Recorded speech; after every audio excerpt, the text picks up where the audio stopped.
আজকে আমরা আলোচনা করব প্রথম এবং সেকেন্ড পেপারের স্থির তড়িৎ। ওটার কিছু এমসিকিউ, গুরুত্বপূর্ণ এমসিকিউ যেগুলো হচ্ছে আমাদের বোর্ডে বা অ্যাডমিশনে খুব বেশিবার আসে, বা যেগুলো করতে আমাদের একটু বেশি টাইম কনজিউম করে, কিন্তু আমরা চেষ্টা করবো ওগুলো কীভাবে ট্রিকি ওয়েতে শর্টকাটে কম সময় করা যায়, যাতে আমাদের হচ্ছে টাইমটা সেভ হয়।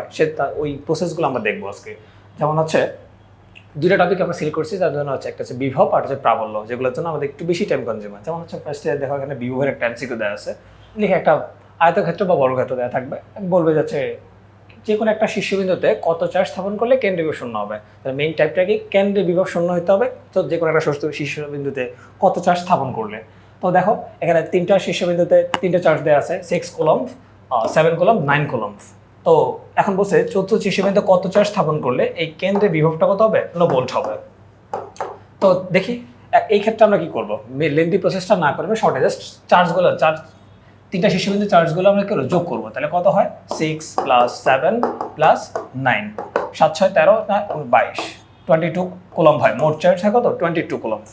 জাস্ট এই সাইনটা আনসারের সময় কি হবে, সাইনটা চেঞ্জ করে দেবা, তাহলে কত হবে, -22। তাহলে আনসার হবে কত, -22। এইভাবে হচ্ছে কি আমরা জাস্ট কম সময়ে পুরো স্লাইডটা সমাধান করব। ঠিক আছে, এই বিভবের অঙ্কগুলো সমাধান করব। তো আমরা পরে এমসিকিউটা তোমার জন্য রেখে দিলাম, দেখি বলো আনসারটা কত।